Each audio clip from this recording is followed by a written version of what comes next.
están? Bienvenidos a una nueva edición de Informe Diario. Mi nombre es Carla Chocano. Es momento de revisar nuestros titulares.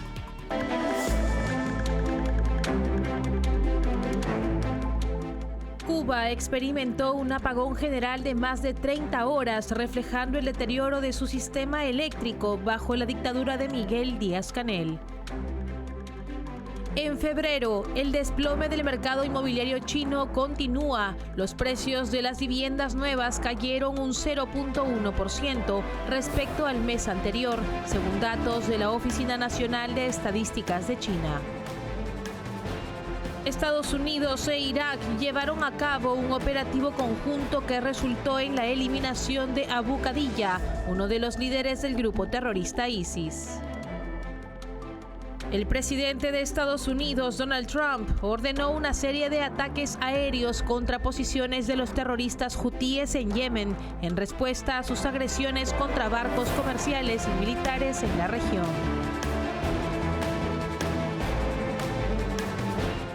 Vamos ahora con la información. Cuba experimentó un apagón general de más de 30 horas, reflejando el deterioro de su sistema eléctrico bajo la dictadura de Miguel Díaz-Canel.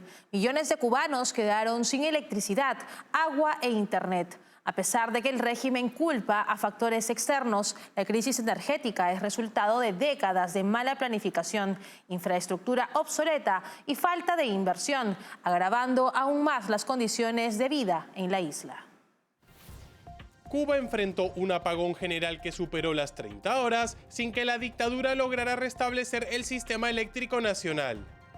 La crisis obligó al régimen a suspender actividades escolares, mientras millones de cubanos permanecieron sin acceso a electricidad, agua potable e internet. El director de Energía Eléctrica del Ministerio de Energía y Minas, Lázaro Guerra, reconoció en una transmisión estatal que el colapso eléctrico afectó principalmente a la zona occidental de la isla, donde no lograron restablecer la conexión. A pesar de intentos fallidos por sincronizar plantas clave como Energas Boca de Jaruco, Felton y Antonio Guiteras, los apagones persistieron. Mientras tanto, en el oriente del país, provincias como Guantánamo, Santiago de Cuba y Granma operaron con microsistemas eléctricos aislados y con un suministro intermitente. Este colapso fue el cuarto en menos de 6 meses, reflejando el deterioro del sistema energético cubano, afectado por la falta de mantenimiento, infraestructura obsoleta y una crisis de combustible. Durante la madrugada del domingo, una nueva avería en la línea Energas Varadero-Matanzas provocó un retroceso en los intentos de restauración del servicio. La situación sumió a Cuba en el caos, con miles de familias enfrentando apagones de hasta 20 horas diarias desde hace meses. Mientras el régimen cubano culpó a factores externos, la realidad fue que la crisis eléctrica resultó del impacto de décadas de mala gestión y corrupción que mantuvieron a la isla en un estado de colapso permanente. Por otro lado, la dictadura de Nicolás Maduro ha convertido el secuestro político en una herramienta de represión y su última víctima es Rafael Tudares, yerno del presidente electo de Venezuela, Edmundo González Urrutia. Detenido arbitrariamente el 7 de enero, su paradero sigue siendo desconocido, una clara maniobra de extorsión para presionar al mandatario exiliado a cesar su actividad política. Tudares fue capturado frente a sus hijos y desde entonces el régimen se ha negado a reconocer su detención.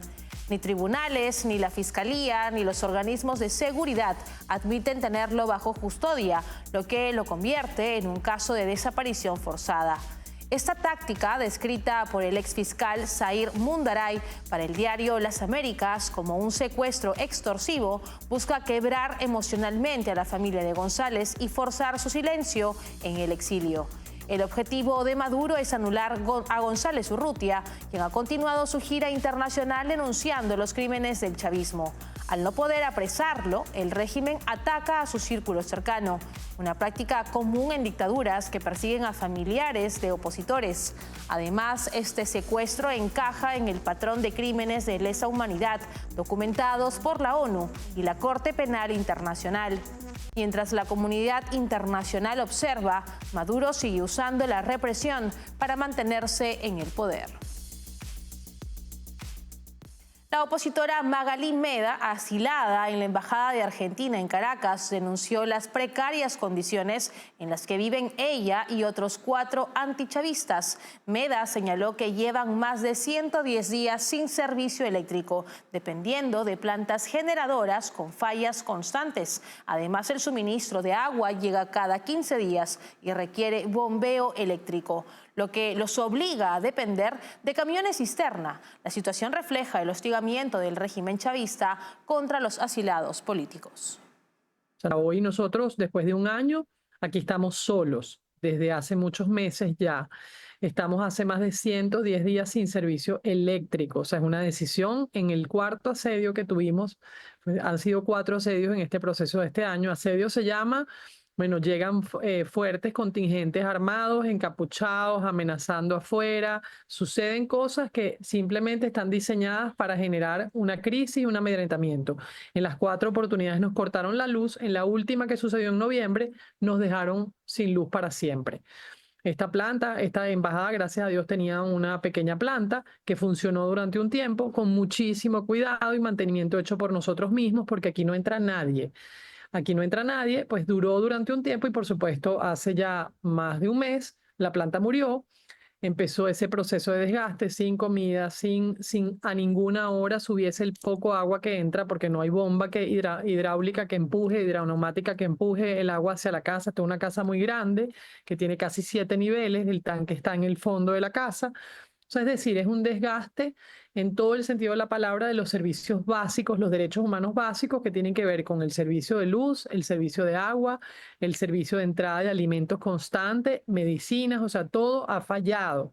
Entonces ya lo increíble de esto, y es un poco la reflexión que yo hago, es que estamos en un modelo de supervivencia en donde están tratando de resolver pequeñas cosas que están vinculadas. O sea, ahorita, por ejemplo, estamos sin planta desde hace varios días. ¿Por qué? Porque la planta se instaló muy rápido, mucho amedrentamiento, la conectaron mal. Eso hizo que cuando se prendieran los equipos se quemó la nevera, se generó un corte eléctrico en mitad de la residencia. Entonces nosotros hoy estamos con una falla de la planta nueva que no se ha podido solventar porque no permiten que el técnico entre. Y en otras noticias, la administración de Donald Trump deportó el domingo a cientos de miembros de la banda criminal Tren de Aragua, El Salvador, utilizando poderes extraordinarios para agilizar las expulsiones. El presidente salvadoreño Nayib Bukele aceptó recibir a los deportados y los trasladó a la prisión de máxima seguridad Secot, donde permanecerán al menos un año. El presidente Trump defendió la medida, asegurando que estos individuos representaban una grave amenaza para la seguridad nacional. Eran gente muy mala, un grupo realmente peligroso, afirmó a bordo del Air Force One. El secretario de Estado, Marco Rubio, agradeció a Bukele por su cooperación y señaló que también se enviaron a El Salvador líderes de la MS-13 y otros criminales salvadoreños que estaban detenidos en Estados Unidos. Según Bukele, Estados Unidos pagará $6 millones para cubrir parte de los costos de encarcelamiento de los deportados, mientras que la medida permitirá a las autoridades salvadoreñas obtener inteligencia sobre el funcionamiento de estas organizaciones criminales. El traslado de los presuntos pandilleros a Secot ha generado controversia debido a las duras condiciones dentro de la prisión, denunciadas por organismos de derechos humanos. Sin embargo, Bukele y Trump han argumentado que la medida es necesaria para erradicar el crimen organizado y garantizar la seguridad en la región. Por otro lado, el presidente de Estados Unidos, Donald Trump, ordenó ataques aéreos contra los hutíes en Yemen en respuesta a sus agresiones contra barcos comerciales y militares. La ofensiva dejó al menos 31 muertos, incluidos a líderes del grupo respaldado por Irán. Trump advirtió que no permitirá amenazas a la navegación internacional y responsabilizó a Irán por su apoyo a la milicia terrorista. El presidente de Estados Unidos, Donald Trump, ordenó una serie de ataques aéreos contra posiciones de los terroristas hutíes en Yemen, en respuesta a sus agresiones contra barcos comerciales y militares en la región. La ofensiva, que se llevó a cabo el sábado, dejó al menos 31 muertos, incluidos líderes del grupo respaldado por Irán, según informó la Casa Blanca. Trump afirmó que no permitirá que los hutíes continúen amenazando la navegación internacional y advirtió a Irán que asumirá la responsabilidad por el apoyo que brinda a la milicia. El ataque incluyó bombardeos en Sanaa, la capital yemení, así como en las provincias de Sada, Jodeida y Marib. Videos e imágenes mostraron columnas de humo sobre la base militar en el aeropuerto de Sanaa. La ofensiva es la primera acción militar contra los hutíes bajo el segundo mandato de Trump. Además, se produce después de que el grupo anunciara que reanudaría ataques contra barcos israelíes en respuesta al bloqueo en Gaza. Los hutíes han lanzado más de 100 ataques con misiles y drones contra buques desde el inicio del conflicto entre Israel y el grupo terrorista Hamas en el 2023, hundiendo 2 embarcaciones y causando la muerte de 4 marineros. Con esta información cumplimos con la primera pausa del programa. Regresamos con más enseguida. Café Sombra de Pino. Un café diferente que crece a la sombra de pinos en Villarrica. Ya lo saben, Café Sombra de Pino. Un café premium al alcance de todos.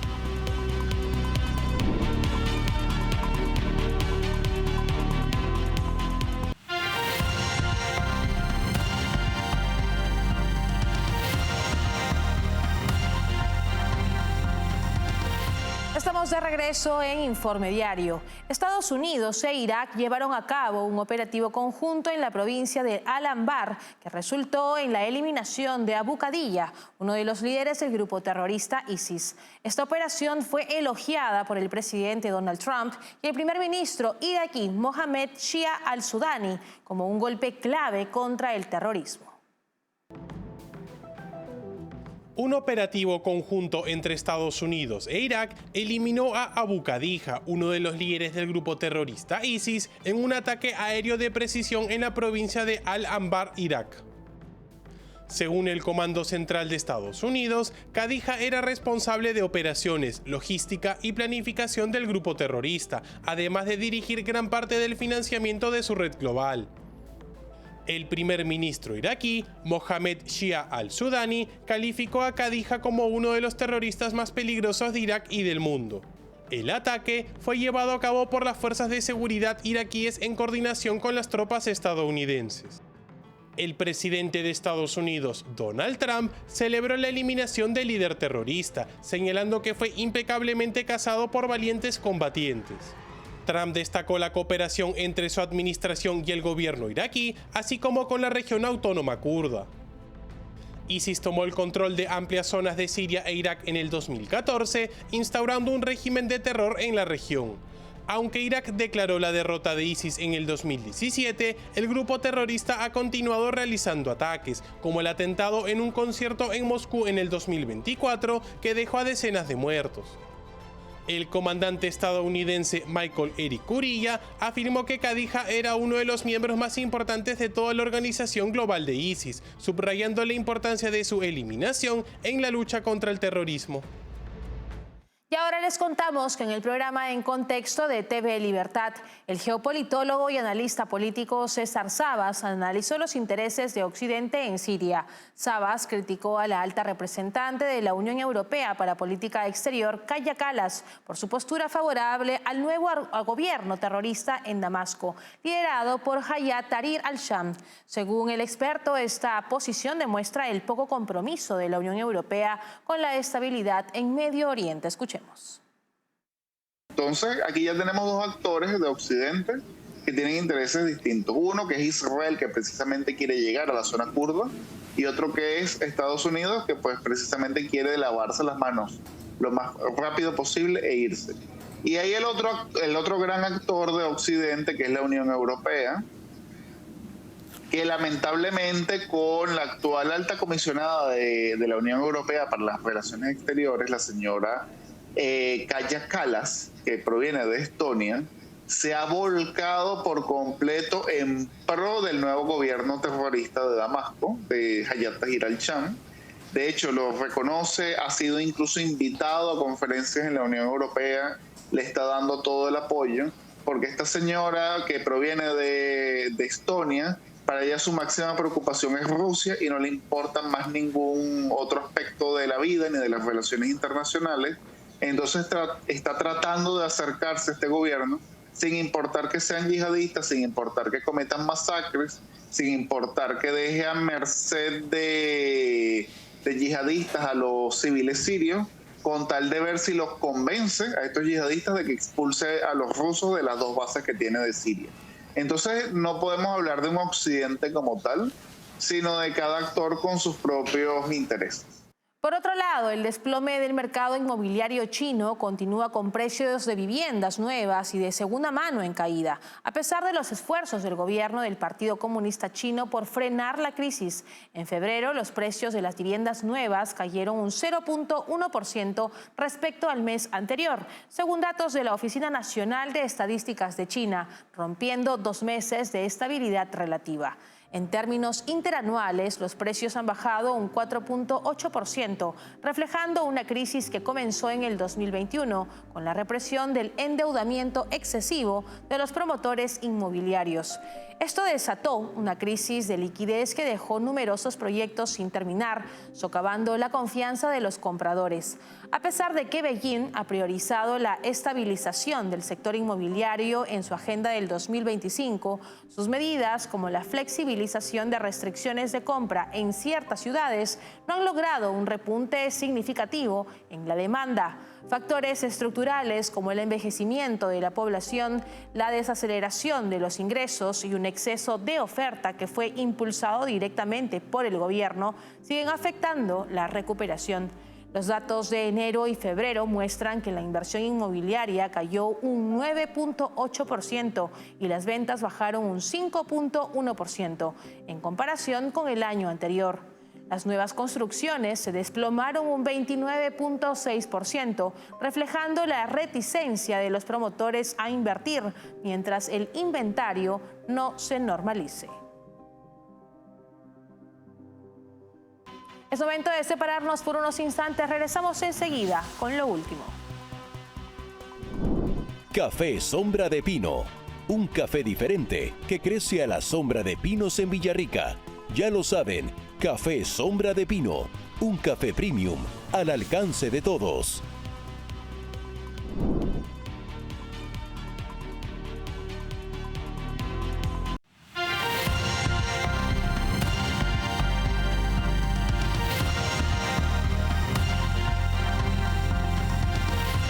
Les contamos que investigadores han encontrado nuevas pruebas de que podría haber grandes cantidades de agua líquida escondida bajo la superficie de Marte, según datos sísmicos de la misión InSight de la NASA, reportó Space. Un estudio publicado en la revista Geology respalda esta hipótesis, sugiriendo que el agua se encuentra entre 10 y 20 kilómetros de profundidad. El hallazgo se basa en el análisis de ondas sísmicas generadas por Marsquakes. Los científicos observaron que ciertas ondas se debilitan al atravesar ciertas capas subterráneas, lo que indica la presencia de agua. Para confirmar esto, realizaron experimentos en rocas similares a las de Marte y encontraron coincidencias con los datos sísmicos. Según los cálculos, si toda esa agua estuviera en la superficie, podría formar un océano global de hasta 2 kilómetros de profundidad. Este descubrimiento es importante porque el agua líquida es clave para la vida, pero con la tecnología actual no es posible alcanzarla. Por ahora, el misterio del agua en Marte sigue sin resolverse, pero estos nuevos datos refuerzan la posibilidad de que el planeta aún tenga reservas ocultas en su interior. Con esta información llegamos al final del programa. Para obtener más novedades pueden escanear el código QR que aparece en este momento en sus pantallas. Estamos en www.grupotvl.com. Nos pueden seguir en Twitch como TVLESP. Nos escuchan en Spotify como TVL en español y también pueden suscribirse a nuestro canal de YouTube TVL en español para poder ver y seguir nuestra señal en vivo. Nos encontramos en una próxima edición. Permiso.